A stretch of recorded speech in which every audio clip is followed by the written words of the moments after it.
Começa agora o Jornal da Cultura com William Correia. Boa noite. Após reação do governo e do próprio PMDB, vice Michel Temer disse que foi mal interpretado ao declarar que a presidente Dilma Rousseff precisa melhorar a popularidade para concluir o mandato. E veja também nesta edição. Greve do INSS completa 2 meses e paralisa pedidos de aposentadoria e perícia médica. Reportagem da série Saídas para a Crise mostra o ano difícil para a indústria e o agronegócio. Escalada do dólar se mantém e chega ao maior valor em 13 anos. Adeptos da saúde responsável indicam como é possível reduzir as idas ao médico. Recentemente eu fiz todos os exames aí ergométricos, exame de sangue. José Disseu, João Vacari e mais 15 pessoas são denunciadas por corrupção na Lava Jato. Sem transporte, refugiados deixam a Hungria e seguem a pé até a Áustria. E participam da bancada o médico Paulo Saldiva, vice-diretor do Instituto de Estudos Avançados da USP, e o engenheiro agrônomo Roberto Rodrigues, coordenador do Centro de Agronegócios da Fundação Getúlio Vargas e que foi ministro da Agricultura. Envie perguntas aos nossos convidados através do WhatsApp, o número está aí na sua tela, também pelo Twitter e Facebook do Jornal da Cultura. A greve dos servidores do INSS completou 2 meses hoje e ganhou a adesão de médicos peritos. Seu Alcides viajou 50 quilômetros até o posto de Cascavel, no Paraná, mas teve que voltar para casa sem atendimento. Essa greve aí não para, né? Já está com 2 meses aí, eu estou precisando do benefício. Em Brasília, quem tentou ir a uma agência também encontrou as portas fechadas. A perícia de Cristiane foi adiada deste mês para outubro. Fica muito complicado, não tem dinheiro para nada. Aí é o meu esposo que tem arcado com todas as despesas, né? A Justiça determinou que 60% dos servidores mantêm um atendimento, mas em alguns estados a adesão é de 90%. Mais de 1.000 agências em todo o país estão fechadas, segundo o Comando Nacional da Paralisação. A greve dos peritos complica ainda mais a vida de quem depende do INSS. A concessão e renovação de benefício, autorização de retorno de trabalho e pedidos de aposentadoria ficam suspensos. Essa advogada tinha um horário marcado para encaminhar um benefício de uma segurada em Porto Alegre, mas não passou da porta. Vai ser pelo 135, porque se eu agendar pela internet, vai constar como se fosse um novo agendamento. Aqui em Goiás, 34 das 50 unidades do INSS estão fechadas, segundo o Sindicato dos Servidores. Pelo menos 2.500 pessoas são prejudicadas todos os dias pela paralisação. Eu fiquei com medo que falaram que hoje era o último dia, né, pós-perícia. Mas só que eu fui atendida. Os servidores pedem reajuste salarial de 27,5%, a fixação de 30 horas de trabalho semanais e melhoria nos postos. Os médicos peritos pedem ainda o fim da contratação de profissionais terceirizados. Nós tentamos até o último minuto esgotar todas as possibilidades de uma negociação pacífica sem trazer prejuízo à população. Em nota, o Ministério da Previdência Social disse que ofereceu hoje uma nova proposta aos servidores, reajuste salarial de 10,5%, dividida em 2 anos, com direito à renegociação ao final do período. E afirma que aguarda uma posição dos grevistas. O Sindicato dos Médicos disse que, mesmo com a greve, quem tem perícia agendada deve comparecer à unidade do INSS para pedir a prorrogação do benefício até a marcação de um novo atendimento. A central 135 também está orientando a população.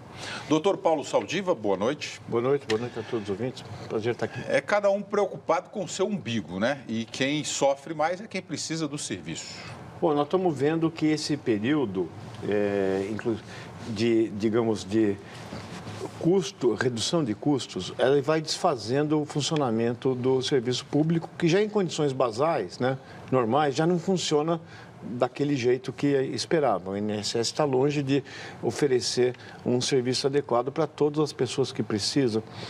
E eu não quero discutir a justiça da greve, mas nós vamos ver esse mesmo fenômeno como aconteceu com professores, está acontecendo nas universidades federais, está acontecendo agora no INSS e vai acontecer ao longo, eu prevejo que infelizmente vai acontecer ao longo de muito tempo na atual situação do Brasil.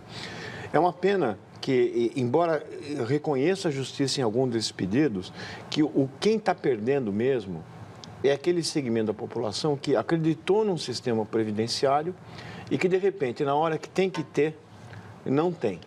Então, eu, como cidadão, não sou um especialista em previdência, eu só gostaria de exortar as pessoas que dessem pelo menos o atendimento mínimo para que, embora reconhecendo a justiça da reivindicação, a população não perca um direito que já não é aquela coisa que a aposentadoria do INSS não é aquela coisa que todo mundo sonhava, se contribui por um valor e acaba recebendo muito menos.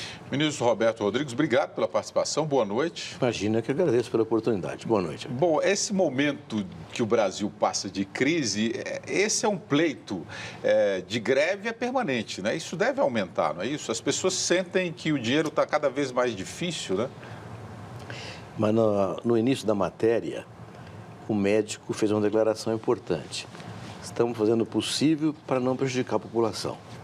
A pergunta é, está funcionando ou a população está sendo prejudicada? Isso que é o grande drama. Não podemos ter uma maioria da população sofrendo por causa de uma minoria de funcionários. Agora, o interessante, Saldiva, é que, pelo que a matéria mostrou, não está funcionando 60% das atividades, né? Que é exigida pelo Judiciário. Exatamente. Mas o problema é que a consequência de não funcionar é nada. Você pode até ter uma multa, você pode até ter uma punição pela justiça, mas até se ser executada, acabou. Quer dizer, então não temos... E o funcionário... E o sujeito que está precisando daquilo já sofreu de qualquer jeito. Pois é, quem está... No fundo, quando você tem um desfazimento do atendimento público em qualquer setor, o que está acontecendo é que quem paga a mesma conta é a população mais carente. Isso é uma pena. O Alberto Araújo aqui pelo Twitter, também quero trabalhar 30 horas semanais, mas é difícil, né? É porque o pessoal... Tem esse pleito também de trabalhar 30 horas semanais. Eu também queria, porque eu trabalho quase 80, então eu gostaria de ter 30. E eu acho que hoje todo mundo está matando um leão. Quem não gostaria disso, né? Vamos reivindicar então, né? Daqui a pouco teremos o bloco exclusivo da campanha do jornalismo da cultura, Saídas para a Crise. Você já pode enviar perguntas e sugestões pelo Twitter na hashtag Saídas para a Crise e também pelo Facebook e WhatsApp. Na Hungria, imigrantes romperam barreiras policiais e invadiram rodovias a pé. Eles decidiram chegar à Áustria caminhando. Na Síria foi enterrado um menino que se tornou símbolo da crise migratória. Foi o próprio pai Abdullah Kurd que enterrou os filhos em Kobani, na Síria. Região abalada por confronto entre o Estado Islâmico, forças do exército e de rebeldes curdos. Eu quero que os governos árabes vejam a minha história e façam algo. Essa guerra na Síria já foi longe demais, desabafou ele. Na praia turca, moradores jogaram flores em homenagem ao menino Aylan Kurd. Apesar da tragédia, esta família mostrou uma mala cheia de coletes salva-vidas. Eles vão se arriscar na travessia até a Grécia. Eu tenho medo de morrer, mas quero uma vida melhor para minha família, contou este homem. Hoje, a polícia turca resgatou imigrantes no mar e a guarda costeira da Itália salvou 200 pessoas em um bote que estava afundando. Entre elas, uma grávida que deu à luz no resgate.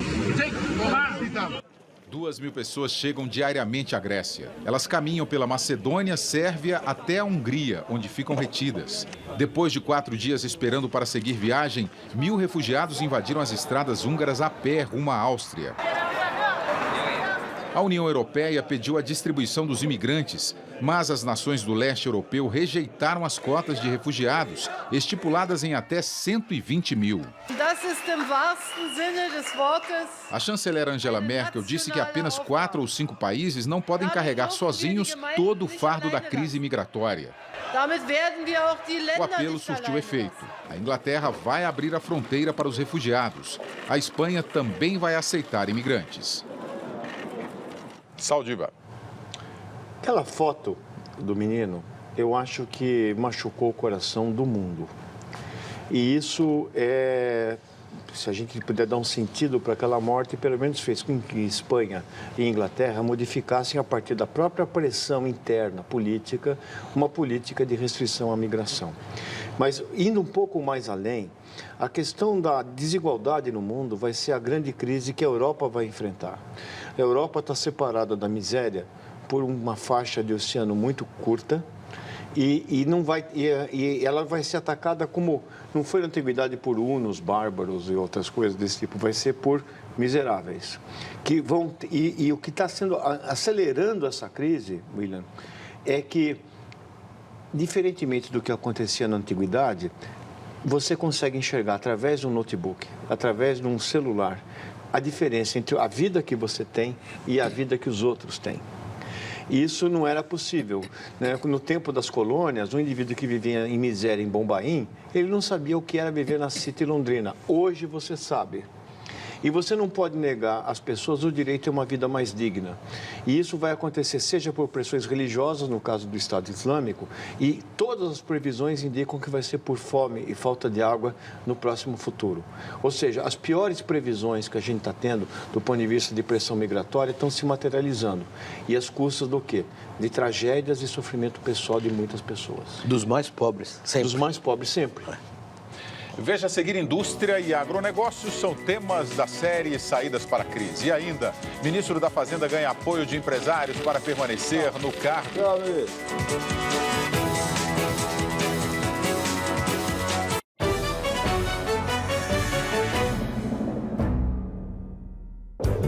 A TV Cultura convoca você para um amplo debate, Saídas para a Crise, uma campanha especial visando ao crescimento do Brasil e ao combate à corrupção. Durante as próximas semanas, na nossa programação, reportagens e entrevistas sobre o tema no JC Primeira Edição, discussões com especialistas e autoridades no JC Debate e uma série especial de reportagens no Jornal da Cultura. Participe das enquetes e envie suas perguntas. Saídas para a Crise. Representação popular em prol de uma agenda positiva para o Brasil.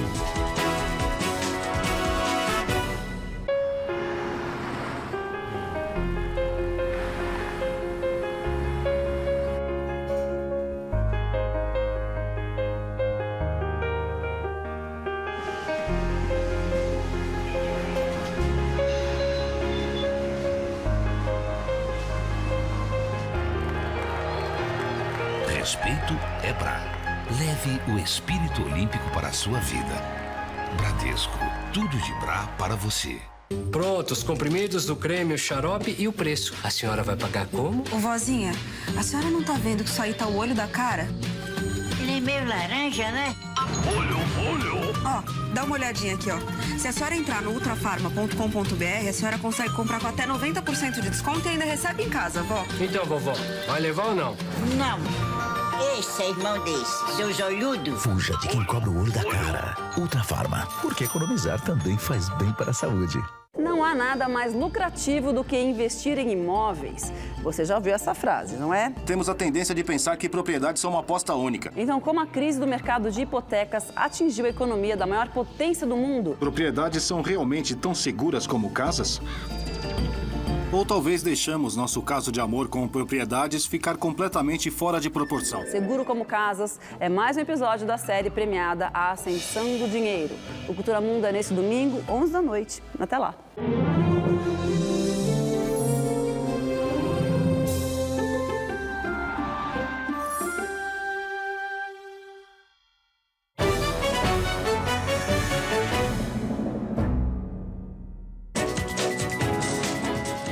A cesta básica ficou mais barata em 15 cidades brasileiras no mês passado.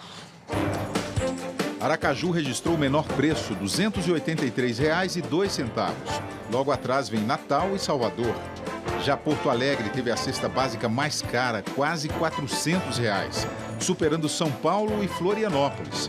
O valor final da cesta foi influenciado pela queda no preço da batata, tomate e feijão e no aumento do preço de derivados de leite, carne bovina e café. A modelo Mariana Rodrigues, que foi atropelada por um ônibus quando andava de bicicleta na Avenida Faria Lima na última terça-feira, não resistiu. Ela estava internada em estado grave desde o dia do acidente. Mariana estava sem capacete e sofreu traumatismo craniano. O corpo vai ser enterrado no interior do Rio Grande do Sul. Um homem ameaçava uma mulher com uma arma em frente à Catedral da Sé, no centro de São Paulo, quando um morador de rua tentou libertar a refém. Ele foi baleado e morreu. Policiais militares que negociavam a rendição atiraram no bandido, que também morreu. A PM disse que a mulher foi levada para o pronto-socorro sem ferimentos. Detentas da penitenciária de Santana, na zona norte de São Paulo, foram flagradas fazendo uma festa na cadeia com cocaína, maconha e cachaça. Elas comemoravam o aniversário de uma facção criminosa. A Secretaria de Administração Penitenciária do Estado informou que exonerou o diretor de segurança e transferiu as internas. A Secretaria de Segurança Pública não quis comentar o caso, que está sendo investigado pela Corregedoria do Sistema Penitenciário. Saldiva. Eu queria... Essa notícia que passou meio de resvalo, que é a morte de um mendigo que se sacrificou para tentar salvar uma pessoa que ele não conhecia, ela se contrapõe em algum momento à história que a gente estava vendo da compaixão, da misericórdia que tem que ser dada às pessoas que menos podem, que estão migrando para a Europa. Então, São Paulo é isso, né? Se a gente pegar esse drama, pessoal, nós vamos ver que ainda existe espaço para generosidade entre pessoas, mesmo aquelas que estão isoladas do convívio social, que moram nas ruas. Esse indivíduo não tinha por que morrer, a não ser pela sua vocação de dever e de tentar ajudar o próximo. Então, eu acho que isso é uma... Eu queria prestar uma homenagem a uma pessoa que eu nunca vi, possivelmente nunca vou ver, mas que dedicou... teve a sua vida interrompida simplesmente por fazer o que ele achava certo naquele momento, naquela hora que ele estava. Parabéns para ele. Muito bem. Retomamos agora a campanha Saídas para a Crise, uma parceria da TV Cultura com a OAB, Seção São Paulo, Instituto de Estudos Avançados da USP e a Assembleia Legislativa do Estado de São Paulo. O jornalismo da cultura está envolvido neste projeto em busca de soluções para um momento turbulento na política, economia e ética do país. Nos próximos dias 14 e 15 deste mês, na sede da OAB, o seminário Saídas para a Crise vai reunir representantes dos mais diversos setores da sociedade em um amplo debate que resultará num documento com propostas para o Brasil. E você pode fazer a sua inscrição para o seminário pelo telefone, anote aí, 11, o código aqui de São Paulo, 3291 8191, e também pode participar agora desse nosso debate pelo Twitter na hashtag Saídas para a Crise. Também vamos usar aqui o Facebook do Jornal da Cultura e o WhatsApp.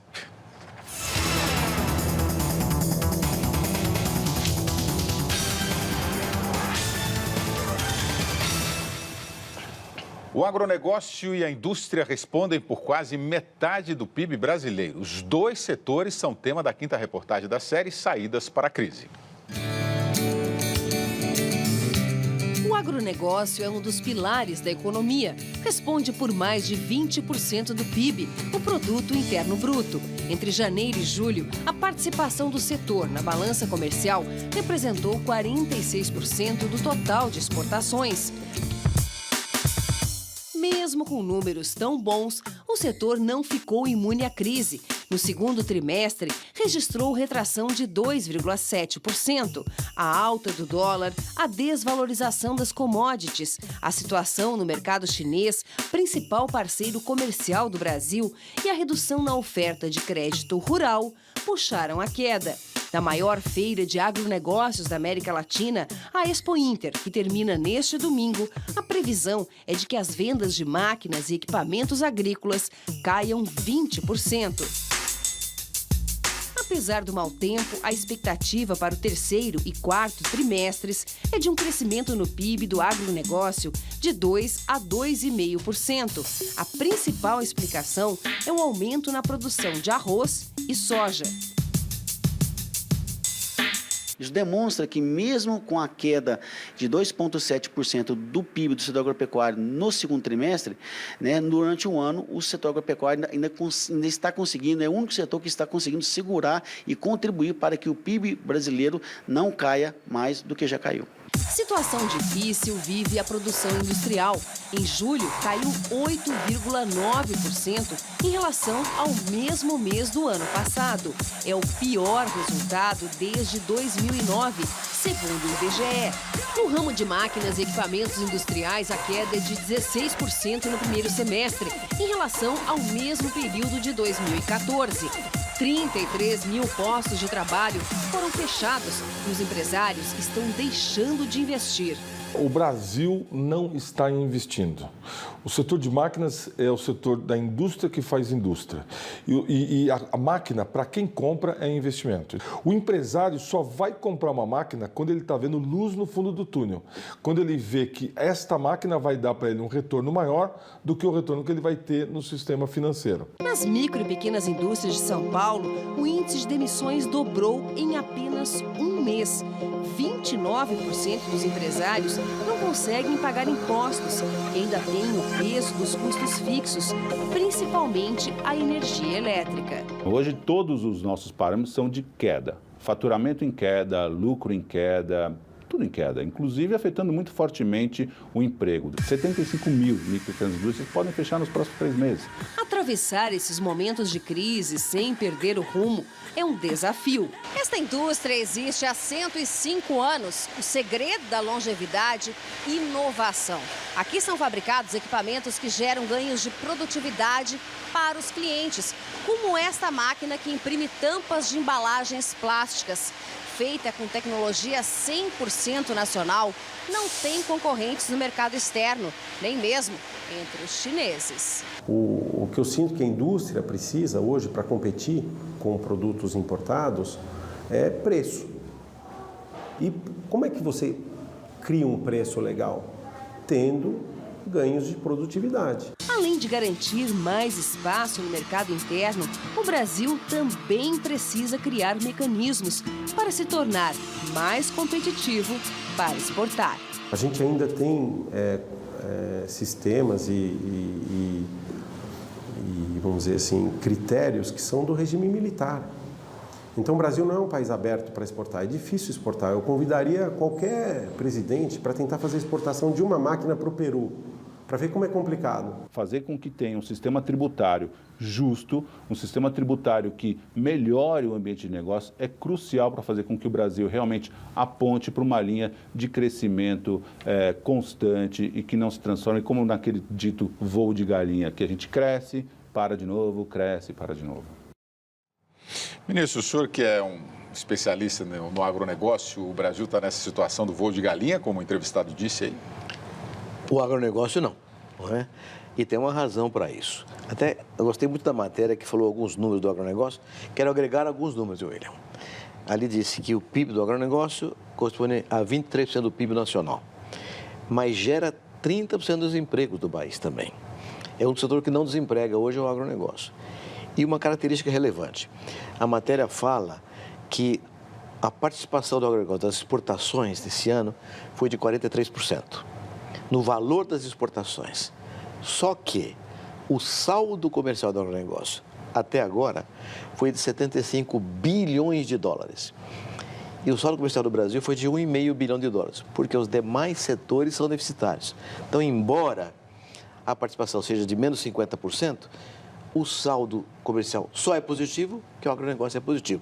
Tem sido assim nos últimos anos todos, inclusive garantindo a manutenção das reservas internacionais que nós temos em dólar. Agora, como é que o senhor explica esse avanço? É fator climático, é inovação, é financiamento? Essa é a questão, Sandra, que essa pergunta é muito boa, te agradeço muito por ela. O que fez o agronegócio? O agronegócio fez um maior ajuste na sua atividade com base em 2 problemas que tivemos simultâneos. O plano Collor, em março de 1990, e o Plano Real em junho de 1994. Porque esses 2 planos, simultaneamente, produziram uma tríplice colisão no campo. De um lado, a economia foi estabilizada, o que exigiu muito melhor gestão. Com inflação de 80% ao mês, a gestão não era relevante, comercial, financeira não era relevante. Comercializar isso foi obrigado. O presidente Collor arrombou o Brasil comercialmente, nós éramos um país fechado em relação ao resto do mundo, de repente fomos submetidos a uma competição internacional sem nenhuma proteção, vis-à-vis um mundo altamente protetor. Né? E mais do que isso, as políticas públicas protecionistas desapareceram. Então essa tríplice colisão produziu 2 ondas na agricultura. Uma de exclusão. Esse foi um ajuste duríssimo e doloridíssimo para o campo. Milhares de produtores pequenos no sul e no nordeste, médios no sudeste e grandes no centro-oeste desapareceram nesse processo, morreram economicamente falando. E a outra onda foi de competitividade. A tua pergunta então tem tudo a ver com isso. Quem remanesceu foi obrigado a buscar tecnologia e gestão, com inovação. O resultado foi tão extraordinário, mas tão extraordinário, olha esse número. De 90 até este ano, portanto, em 25 anos, a área plantada com grãos no Brasil cresceu 50%. A área plantada com grãos cresceu 50%. E a produção de grãos cresceu 234%. Quase 5 vezes mais. O que foi isso? Tecnologia gerada no agronômico de Campinas, no biológico, nas universidades brasileiras, na Embrapa, com seus centros de pesquisa, que os produtores incorporaram, aumentando a produtividade por área. Hoje, nós temos 58 milhões de hectares no Brasil cultivados com grãos. 58 milhões. Se tivéssemos hoje a produtividade por hectare que tínhamos há 25 anos atrás, seriam necessários mais 69 milhões de hectares para colhermos a safra desse ano.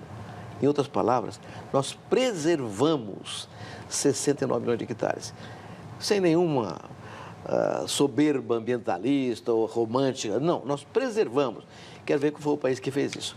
Portanto, tecnologia, inovação, foi o ajuste que o agronegócio fez para chegar onde chegou hoje. Agora, Saldiva, o empresário brasileiro reclama muito que está exportando impostos, né? Aí entra a questão da carga tributária, que eu vou perguntar para o ministro, como é que essa carga interfere também no agronegócio? Bom, ele interfere em vários sentidos, eu vou dizer na minha área que eu conheço mais, que é ciência e tecnologia. O Brasil é um país de cartório. A gente cria armadilhas que nós mesmos nos enredamos. Nós temos uma série de... Para você exportar um produto, ou para você importar alguma coisa, é absolutamente um martírio. E isso, eu não sei quem... Eu sei quem está perdendo, que é o povo brasileiro, e deve ter muita gente ganhando dinheiro para vender facilidades quando você tem um cipoal desse de dificuldades. Ou seja, o Brasil precisa de um choque de modernidade, não só tecnológico, mas principalmente administrativo. Não dá para você ser competitivo internacional, do ponto de vista internacional, com um sistema de regras e um sistema de impostos como a gente está submetido hoje. A gente poderia estar melhor na exportação, né, ministro? Porque agora o que precisa para o Brasil expandir essa importação? É um apoio do governo? É diminuir essa tributação? O que é que precisa para melhorar esse ambiente? É o custo do Brasil, não é? Do qual a tributação é um pedaço, mas a logística é outro pedaço. O custo financeiro, com taxa de juros crescentes, é um pedaço. A questão muito séria de legislações obsoletas, como a trabalhista, são outro pedaço. Então, tem que haver um ajuste estratégico em tudo isso. Agora, no caso específico da tributação, você tem toda a razão. Inclusive, professor Saldiva, nós temos uma questão maluca, né? A legislação de exportação, por exemplo, isenta de ICMS matéria-prima. Por exemplo, o grão de soja, mas tributa o farelo e o óleo de soja. Porque a indústria que está agregando valor aqui não consegue competir internacionalmente porque tem imposto sobre esse produto final, enquanto o grão não tem. Então, nós somos produtor de grão, mas nós queremos agregar valor aqui. O produtor rural tem que participar de toda a cadeia produtiva, agregando valor à matéria-prima. O BAC aqui pelo Twitter, pela hashtag Saídas para a Crise, mais importante que a produção é a logística de distribuição. Vamos colocar na conversa o economista Renato Fonseca, gerente executivo de pesquisa e competitividade da Confederação Nacional da Indústria. Ele está lá em Brasília com o nosso repórter Leandro Magalhães. Boa noite aos dois. Leandro, é com você. Muito boa noite, William. Boa noite a todos. Eu vou perguntar aqui ao professor. O país, a indústria brasileira já está em crise já faz um bom tempo, né? O que essa atual crise interfere na indústria? Boa noite. Boa noite, Leandro. Boa noite a todos. Bom, essa atual crise ela vem sendo acirrada mais pelo ajuste. O ajuste, tanto o ajuste fiscal do governo como o controle com a inflação, está aumentando a crise. E, na verdade, isso reduziu ainda mais a confiança do empresário. Eu ouvi atentamente o que estava sendo discutido e é verdade. Você tem um lado, a baixa competitividade é o custo Brasil, que a gente chama de custo sistêmico. Burocracia, logística deficiente, alta tributação, financiamento que não é o suficiente. Mas tem um lado também dentro da fábrica, da porta para dentro. E na medida que a confiança do empresário está muito baixa, ele para de investir. Ele para de investir e, com isso, ele não consegue aumentar a sua produtividade. Então, nós temos uma indústria que há 10 anos não aumenta a produtividade e que precisa aumentar investimento. Tanto investimento em máquinas e equipamento, como investimento nos trabalhadores, ou seja, a capacitação dos trabalhadores, ou seja, porque sem educação a gente não consegue avançar, e investimento na gestão, melhorar a gestão da firma. Então, acho que nesse momento de crise, quando a firma deve olhar para dentro, ela não tem recursos para investir em comprando novas máquinas, não tem essa perspectiva, mas ela pode aprofundar o investimento em gestão, melhorar sua gestão para reduzir seu custo e para ficar mais competitivo. Um exemplo. Olha, um exemplo é exatamente uma coisa muito antiga, a gente parece que todas as empresas têm, que é uma linha de produção, onde você vai montando o produto parte a parte. Mas em várias empresas, principalmente as pequenas e médias, não existe essa linha. Você acaba tendo uma bancada com ferramentas desorganizadas, então o tempo de produção é muito grande. Se essas empresas começarem a investir em construir uma linha de produção, ela pode reduzir. A gente já fez esse trabalho na Confederação da Indústria com algumas empresas, já teve ganhos de 40%, 50% de produtividade. E isso é um ganho muito elevado, permite uma alavancagem muito grande para a empresa na competição. Esse é o papel do empresário, mas o que o governo deveria fazer para poder amenizar ainda mais a situação? Olha, o governo, na questão da competitividade, tem uma agenda ampla, que na verdade não é só o governo, é o país. Em primeiro lugar, a educação. A educação brasileira precisa aumentar muito, principalmente a educação básica. Só que isso a gente sabe que não é uma coisa que se resolve em 5, em 10 anos. Isso vai levar muito tempo. Nesse momento de crise, o que a gente recomenda são ações que evitem aumentar o gasto do governo, mas já pode ir reduzindo o gasto para a sociedade e preparando para a saída da crise. Infraestrutura, incentivo às exportações e redução da burocracia. Um programa forte de redução da burocracia, ele não só reduz o custo da empresa, como reduz o custo do próprio governo e ajuda no ajuste fiscal. A infraestrutura não é o governo que vai investir. O governo não tem recursos. É preciso trazer o setor privado. Para isso, ele precisa ter segurança jurídica, as concessões precisam deslanchar, parcerias privadas. E as exportações, nós já ouvimos, é o mesmo cenário na agricultura, precisa ter financiamento, precisa reduzir a burocracia e novos acordos comerciais. Daqui a pouco a gente volta com outras perguntas daí do estúdio. William. Muito obrigado. Eu vou incluir aqui um outro tema nessa nossa discussão. Enquanto a presidente Dilma Rousseff declara que o governo já cortou o que tinha para cortar, o vice Michel Temer coloca a permanência dela no cargo em xeque. A presidente Dilma Rousseff cumpriu a agenda em Campina Grande, na Paraíba, onde entregou mais de 1.900 unidades do programa Minha Casa Minha Vida. No evento, afirmou que o país não pode voltar atrás e perder programas sociais. Em entrevista às rádios locais, a presidente reforçou essa posição e disse que o governo foi transparente ao apresentar o orçamento para 2016. No orçamento, nós cortamos tudo que poderia ser cortado, o que poderia esperar um pouco. Mas eu quero deixar claro que nós não cortamos os programas sociais, nós não podemos cortar esses gastos para evitar o retrocesso. Esses gastos não são a parte mais forte do orçamento. O discurso de Dilma se aproxima ao do ministro da Fazenda, Joaquim Levy. A permanência dele no cargo foi alvo de especulações. Ontem, em São Paulo, Levy recebeu o apoio e sugestões de 9 dos maiores empresários do país. Eles pedem um esforço para manter o grau de investimento, um superávit de 0,7% do PIB e um enxugamento da máquina administrativa.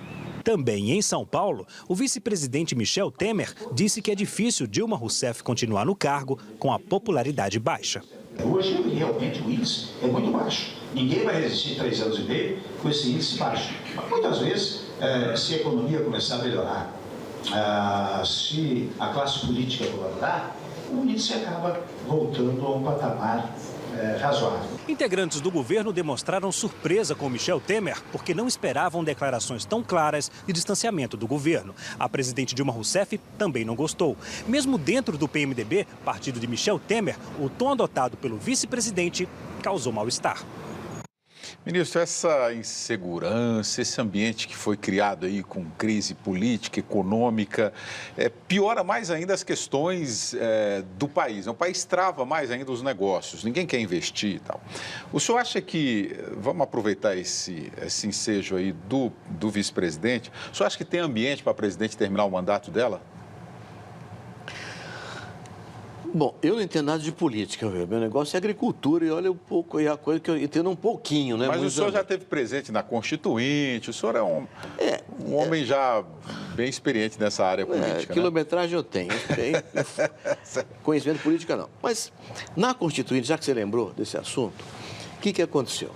Nós estávamos saindo do regime militar quando Tancredo prometeu a Constituinte e Sarney convocou a Constituinte imediatamente depois de eleito. Só que ninguém sabia fazer democracia direito. Então as coisas radicalizaram na Constituição. Era de esquerda e de direita. E com isso, vários temas polêmicos iam ficando sem solução, sinalizando um buraco negro pela frente. O presidente da República, com medo de que isso acontecesse, trouxe para o governo um jurista chamado Saulo Ramos, que faleceu recentemente, para escrever uma Constituição alternativa. Na hipótese do buraco negro, o governo entraria com uma emenda substitutiva completa para salvar o trabalho da Constituinte. Ulisses Guimarães, presidente da Constituinte, preocupado com esse eventual fracasso, convocou seus companheiros do parlamento e daí nasceu o Centrão. O Centrão era um conglomerado de parlamentares dos mais diversos partidos, de esquerda e direita e de centro, que conduziram finalmente as discussões por uma Constituição, que é a que temos até hoje, que o Ulisses chama de Constituição Cidadã. Será que não é um momento de um centrão surgir agora? A falta de liderança no Executivo, no Legislativo, essa discussão no Judiciário, que é uma coisa que surpreende, o Janot contra Gilmar Mendes e vice-versa, uma confusão que mostra a falta de liderança. Talvez não fosse o momento este de criar um novo centrão em que um grupo de parlamentares lastreado na ética e no interesse pelo sucesso do país apresentasse à presidente uma condição de permanência dela, desde que um elenco de temas de interesse nacional fosse efetivamente implementado e um grupo de ministros responsáveis assumisse, digamos assim, a gestão desse processo. Talvez fosse um caminho a ser seguido, um novo centrão. Quem chamou o centrão? Ulisses Guimarães. É isso. Você vai falar do parlamento de hoje, Quem né? teria o simbolismo, a autoridade e o respeito para fazer isso hoje? Esse é o problema. Nós estamos precisando de... Nós temos uma orquestra, mas não temos regente. E quem rege mal, não sabe reger. Não temos regentes ou os regentes estão escondidos? Pode ser que estejam escondidos, ou seja, eles não têm ambiente para crescer. Ou seja, nós criamos... É isso. O Centrão foi isso também. Não é? Ele surgiu a partir de uma convocação de Ulisses, naturalmente, mas gente que estava meio escondida, meio quieta, envolvida pela radicalização de esquerda e de direita, sem voz. E a voz se levantou. Mas o momento, eu não quero ser pessimista, ministro, mas o momento era outro, a gente estava saindo de um regime militar, havia uma boa vontade, havia um nível maior de patriotismo no parlamento. Hoje, eu diria que esse sentimento aproxima-se a zero.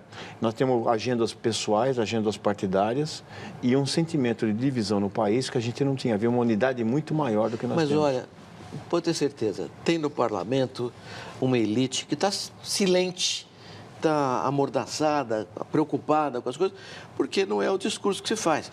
Mas, de repente, provocadas por gente da sociedade civil, não é? Pudesse surgir uma onda e um centrão novo para conduzir o país. Como brasileiro, torço para que isso aconteça. Eu também. Vamos voltar lá a Brasília, no Renato Fonseca. Renato Fonseca, Leandro, que vivencia esse ambiente de Brasília, como ele vê essa questão? A presidente Dilma Rousseff, ela tem hoje possibilidade de recuperar os apoios aí no Congresso Nacional da população e retomar aí o processo econômico? Tomar uma frente a esse processo econômico brasileiro ou não? Bem, William, esse é um fato importante. A gente está com uma crise econômica e junto uma crise política. que dificulta até resolver essa questão da crise econômica. Ou seja, o próprio ajuste, que deveria ser um ajuste mais rápido, ele vai ser mais lento, a gente vai ter uma recessão esse ano, provavelmente, ou outra no ano que vem, porque politicamente não está conseguindo resolver essa crise. Obviamente não é uma crise que vai ser resolvida só pelo governo ou só pelo Congresso. É preciso, como foi dito anteriormente, uma conversa entre os diversos agentes políticos e pensar o que é melhor para a nação. A gente saiu de uma eleição muito polarizada, com um radicalismo muito alto, os nervos à flor da pele, e isso vem contaminando o ambiente, até por uma população que se decepcionou, que acreditou que o país ia continuar crescendo e quando viu que não vai crescer, houve essa decepção. A saída da crise econômica passa pela saída da crise política. E para isso, acho que a gente tem que torcer pelo entendimento. Baixar os ânimos, as conversas de bastidores, as conversas no Congresso, para que as pessoas entendam e decidam o que é melhor para o país. Um exemplo, a gente nos livramos da inflação, da hiperinflação, quando a situação era insuportável para todo mundo. Como mesmo aquelas pessoas que tinham dinheiro no over, que tinham um mecanismo de defesa maior, elas começaram a perder dinheiro e aí não teve saída. A gente começou a tentar os planos heterodoxos e o governo conseguiu o apoio para fazer o plano real. No começo a população muito desconfiada, mas o presidente na hora conseguiu o apoio do Congresso, da população e a gente saiu dessa crise. Então a mesma situação, a solução vai passar por aí. Agora é difícil prever agora quando a gente vai conseguir ter esse entendimento. Ok, obrigado, professor, pela entrevista. Obrigado também pela participação no Jornal da Cultura. Nós voltamos ao estúdio. William. Obrigado, Leandro Magalhães. Obrigado, Renato Fonseca. Uma boa noite para os senhores. O governador de São Paulo, Geraldo Alckmin, sugere aumentar as exportações e investir em infraestrutura para tirar o país da crise. Eu entendo que há uma crise política, que é preciso uma reforma política o mais rápido possível, reduzindo o número de partidos, voto distrital, enfim. Uma crise ética. E aí nós vemos o rigor do Poder Judiciário, a importância das investigações, que estão só começando ainda, isso vai longe, e uma crise econômica. A minha sugestão é pisar no acelerador da exportação. Com o novo câmbio, nós podemos conquistar muito mercado e exportar bastante. De outro lado, investir fortemente em infraestrutura e logística, através de PPP, concessões e o próprio governo, pisar no acelerador da construção civil das obras de infraestrutura e logística que diminuem custo do Brasil, melhoram eficiência e produtividade. Ministro, o governador cita aí aumentar as exportações. Na área do agronegócio, o dólar está bem favorável, mas não tem um outro problema que é a importação? O agronegócio usa muito insumos e maquinário, né? É verdade. Você tem toda a razão. E é interessante já falar o governador, porque ele tem toda a razão, né? Aumentar a exportação, mas no caso do agronegócio, sem logística não vai aumentar muito. O nosso problema é trazer o milho do Mato Grosso para Santos, custa tanto quanto custa o preço do saco de milho lá no Mato Grosso. Então, a logística é fundamental para que a exportação também aumente. Mas a tua pergunta é muito relevante. O ano passado, nós plantamos a safra de verão a $1 de 2,70 e colhemos a $1 de 3,20. Então, embora os preços internacionais tenham caído em dólar, em reais, nós tivemos uma compensação por causa do desvio cambial. Agora, nós vamos plantar uma safra a $1 de 3,50, 3,60, 3,70, né? O que levou ao aumento de custo de produção. Tem toda a razão. Nós importamos mais de 70% do adubo que consumimos. Peças de equipamentos, também alguns defensivos agrícolas, sementes. Por outro lado, os juros quase que dobraram do ano passado para esse ano no crédito rural. Energia subiu enormemente, inclusive o diesel. Então, os custos todos subiram. E vamos plantar a $1 caro. A que dólar colheremos no ano que vem? Se for um dólar muito alto, 4,50, para o agro tudo bem, mas para o país está mal. Então, não interessa ao agro um país mal, porque ele também não vai ficar bem. Então, o equilíbrio entre essas questões todas é central. Agora, como resolver isso no curto prazo? A grande vantagem do agro brasileiro, nós já conversamos sobre isso, professor, é que o produtor rural aprendeu que tem que usar tecnologia para ter produtividade e para ser competitivo na economia global. Então, é essencial que o crédito rural chegue tempestivamente e em volumes adequados para o produtor poder comprar tecnologia e plantar num padrão técnico suficiente. Caso do contrário, se o crédito rural demorar, nem com dólar alto nem que não resolve, porque a produtividade cai em função da tecnologia menor. Nós estamos muito confiantes hoje que a ministra da Agricultura e a ministra Cátia Abreu, que é competente, consiga liberar os recursos de crédito rural anunciados em junho, que não estão chegando ainda aos produtores rurais. Essa questão cambial é preocupante, né, Saldiva? Você saber qual câmbio pode beneficiar a exportação e facilitar a importação e você manter o país. A tecnologia é muito importante, né? Você não pode se fechar para o mundo exterior. Ela é preocupante na medida de que a gente não tem uma alternativa local.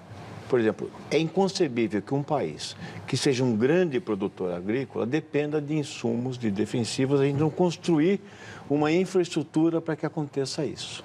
Quer dizer, a gente foi competente na produção no campo, mas não tivemos a condição de fazer... Da porteira para fora, a coisa complicou. Complicou. Então, você vai depender, então, do valor do dólar para saber, porque você aumentou o custo de produção, porque a gente não consegue produzir em reais aqui.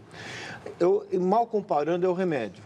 A nossa política de medicamentos hoje, que eu conheço melhor, o que os nossos laboratórios em geral fazem hoje? Eles compram sal produzido em outros países e colocam dentro de comprimidos no Brasil.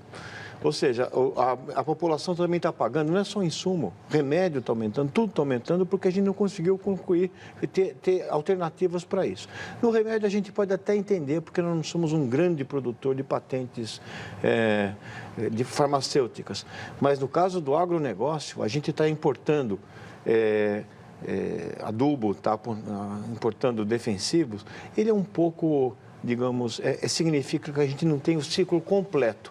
Nós estamos no campo, nós não temos nem como produzir no campo de forma competitiva, nem como distribuir, tirar do campo e levar para o porto. O desastre das colheitas de grãos.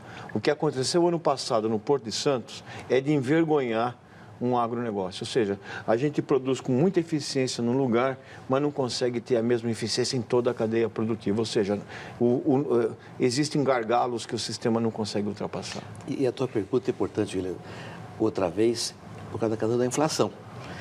Com o câmbio valorizando o dólar em relação ao real, o que acontece? Sobe o preço do remédio, sobe vários insumos, então a inflação também cresce, o que é ruim para a agricultura e é ruim para o país inteiro. Então, encontrar o equilíbrio é a grande dificuldade.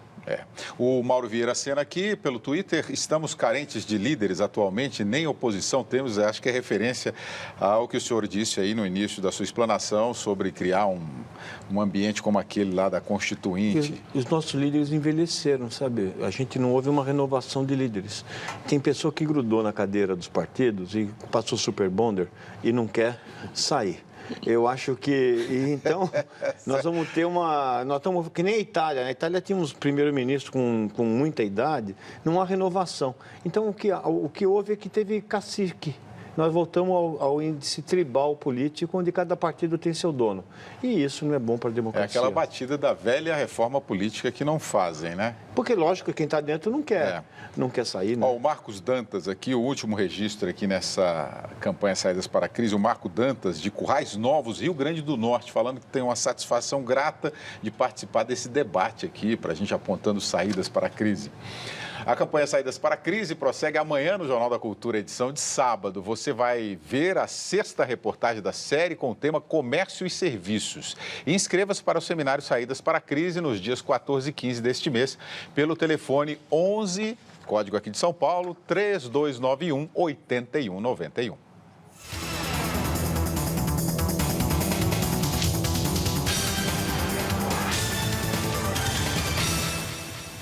Daqui a pouco, José Dirceu e João Vacari são denunciados por corrupção na Petrobras. E mais, os cuidados para evitar visitas constantes ao médico.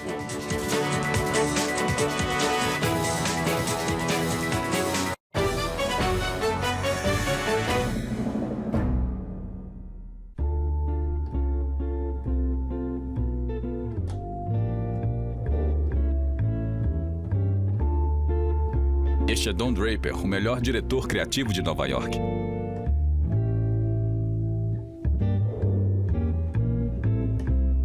Tire o resto da tarde de folga. Podemos... Quando eu disse que você tinha tudo, Estava errado. Oh, meu Deus.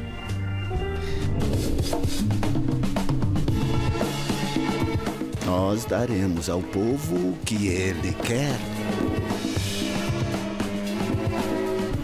São Paulo está em transformação, com obras para garantir saúde e educação onde a cidade mais precisa. Na Zona Sul, é o Hospital de Parelheiros, fundamental para ampliar o atendimento de saúde na região. Na educação, escolas e creches estão em obras por toda a cidade, para trazer ensino de qualidade para as crianças e tranquilidade para os pais.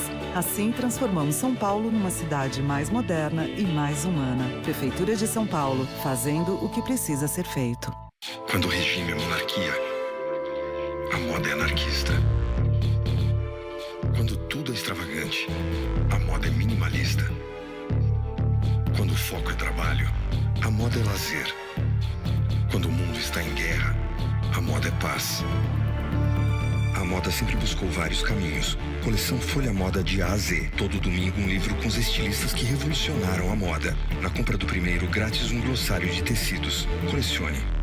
Nesta segunda, 7 de setembro, a TV Cultura exibe a segunda edição do Roda Viva Especial Saídas para a Crise. Economistas, empresários e especialistas em finanças e políticas públicas debatem soluções para os problemas políticos e econômicos que afligem o país. Segunda, 10 da noite, Saídas para a Crise. Representação popular em prol de uma agenda positiva para o Brasil.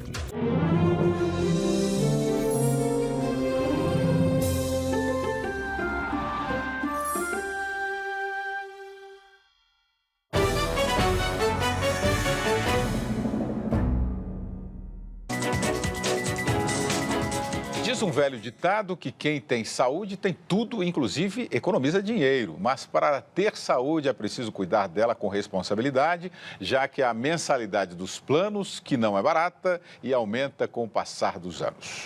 Há pouco mais de 2 anos, Rodrigo pesava 115 quilos. Depois que foi internado com pressão alta, viu que precisava mudar. Passou a fazer exercícios físicos e melhorou a alimentação. Perdeu 26 quilos e ganhou mais saúde. Exame de sangue, todos os índices baixos, o teste ergométrico perfeito, então estou me sentindo assim muito bem. A receita para uma vida mais saudável não é segredo. Evitar o fumo e o álcool, ter alimentação saudável e fazer exercícios físicos regularmente. Outro benefício é para o bolso, com a economia do que se gastaria com remédios e tratamentos médicos. A dona Lucimar, por exemplo, gastava R$100 por mês para comprar 4 remédios para a pressão.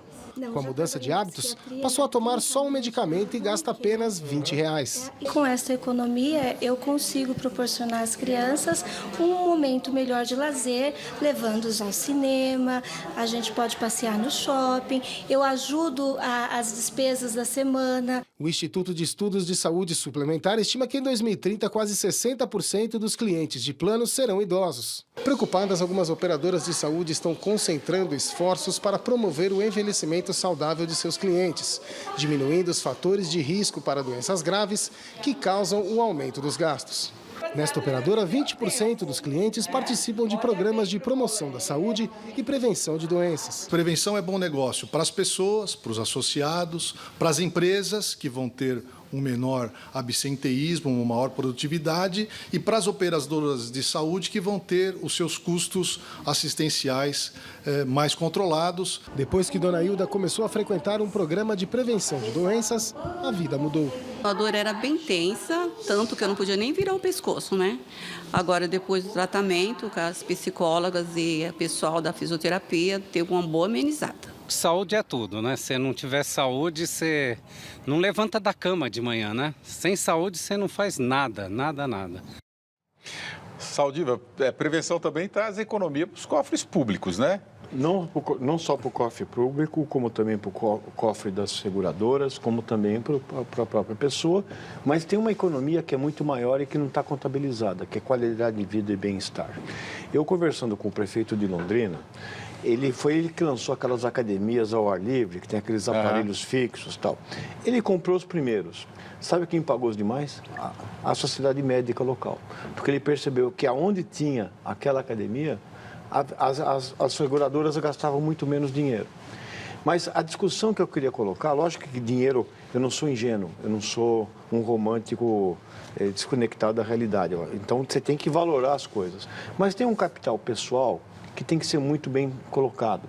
O fato de você estar se sentindo bem, de você se organizar, ainda mais quando você está mais idoso, você se organizar em grupos para fazer exercício, conversar, fazer relações sociais, tudo isso tem uma melhoria de qualidade de vida que é muito substancial. Portanto, a ideia de que nós vamos ter uma pílula que vai resolver todos os nossos males, né? Você vai tomar um comprimido que vai emagrecer, e a gente vende essa promessa, né? Sem fazer regime, que você vai ter uma máquina que te aperta elétrica, assim, né? Com vários eletrodos, você fica saradão sem fazer força. Quer dizer, a gente sempre compra uma solução tecnológica, mas no fundo nós temos que reformular a nossa saúde. E o que é mais importante, como aconteceu a história desse indivíduo que ficou hipertenso. A pessoa só muda quando ficou doente. Você não consegue... Eu já vi que o poder da doença, o poder do sofrimento, como do país agora, como aconteceu no caso do Centrão, você só muda na hora que você saiu da tua zona de conforto, que a situação fica insuportável. E eu acho, então, que se você conseguir colocar a cultura da prevenção antes de você adoecer, nós vamos ter um ganho para o país, para o indivíduo, para o setor de saúde e, principalmente, para toda a sociedade brasileira. Ministro, eu queria falar... Eu estou de pleno acordo com a prevenção, que não tem outro jeito, tem que prevenir para ficar mais barato, inclusive. Mas tem uma questão que é irrecorrível, chama fadiga dos materiais, né? Vai começando a doer o ombro, vai começando a doer a canela. Então, tem que prevenir, mas sabe o que eu acho também, professor Saldiva? Uma questão essencial é a alegria de viver. Tem alegria de viver. Todo mundo tem problema. Depende de como você recebe o problema. Fala, puxa, que problema horroroso, tá ferrado. Assim, ou que problema gostoso para ganhar, tá feito. Então tem que ter alegria de viver e enfrentar as coisas sempre com alegria, por mais difícil que os materiais vão sofrendo fadiga. Tem uma coisa que eu só queria, que é a mensagem que eu gostaria de dizer e que é muito clara, que eu acho que deveria... O Brasil melhorou todos os indicadores de saúde. Mortalidade infantil caiu, expectativa de vida aumentou. Se você tem uma doença crônica, você consegue receber o remédio para hipertensão, para diabetes, para asma. Mas o que não está claro no discurso público é o seguinte: quando você ficar doente mesmo, você precisar de um atendimento, quando teve a fadiga do material e você precisa trocar um encanamento ou tirar uma bola de dentro de você ou fazer um exame mais sofisticado, não tem dinheiro para tratar todo mundo. Nem no sistema público e agora no próprio sistema de saúde complementar. Lembre-se que a Unimed paulistana, com mais de 700 mil pacientes numa carteira, quebrou. E vai quebrar porque se a gente continuar praticando esse tipo de medicina, inclusive uma coisa chamada medicina fútil, você gasta quase metade do seu todo investimento de gasto em saúde nos últimos 15 dias de vida. Ou seja, nós temos o direito de morrer. William, posso falar mais uma coisa aí? Namorar bastante, viu? Namora sua mulher, namora seu marido, namora bastante. Cultiva o amor.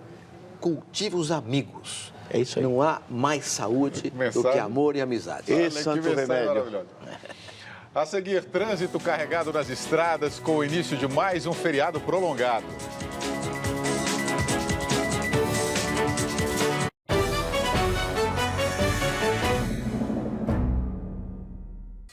Olá, hoje no Metrópolis tem as estreias do cinema. Um dos destaques é Meryl Streep, que vive uma guitarrista no seu novo filme. Exposição, Nelson Lerner discute o que é original na arte, na mostra que está em cartaz na Galeria Vermelho. Às 11 da noite tem Metrópolis. São mais de 20 milhões de clientes satisfeitos que usam as parabólicas da Century. Veja por quê. Sinal de TV grátis de verdade. E o sinal analógico continua.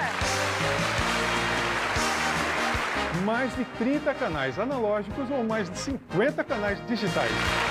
E você está esperando o quê para ter a qualidade do melhor sinal de TV aberta para a sua casa? Century, o Brasil se liga aqui.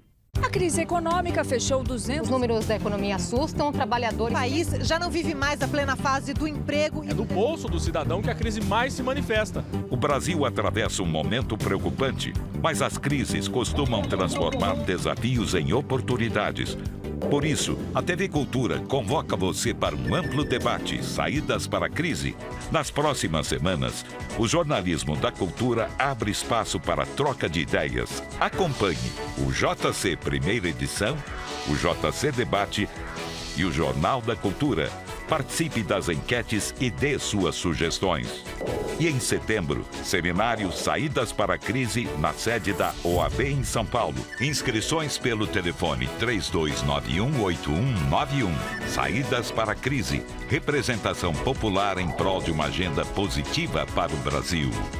Quer dizer que a gente vai participar das discussões que vão definir as prioridades do Brasil nos próximos anos? Isso, e sabe o que é melhor? O povo vai ter voz nessas decisões. Tá, mas e como é que tanta gente vai conseguir falar com o governo federal? Tá aqui, ó, no site dialoga.gov.br. Lá todos os brasileiros vão poder votar nas medidas que acreditam mais e o melhor, sugerir novas ideias para o Brasil avançar. Dialoga Brasil. Você fala, o governo federal escuta e o Brasil avança. O que é o álcool? O que é a dependência? Domingo, 10 da noite. Os usos e abusos que fazemos do álcool.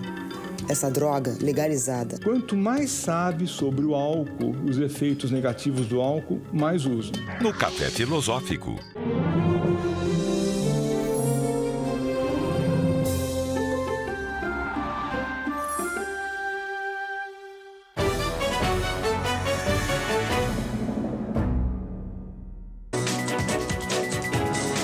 A Justiça da Guatemala ordenou a prisão provisória do ex-presidente Otto Pérez Molina. Ele renunciou ontem ao cargo por denúncias de corrupção e fraude fiscal.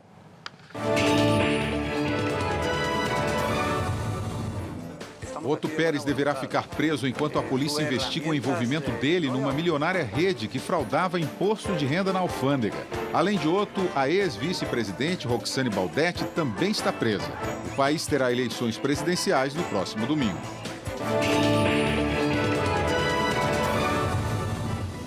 A Venezuela reabriu as fronteiras com a Colômbia apenas para 1.500 crianças irem para a escola. A medida foi uma exigência do presidente colombiano Juan Manuel Santos para discutir a crise com o líder Nicolás Maduro.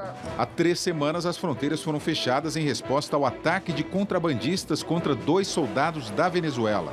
1.500 colombianos foram deportados.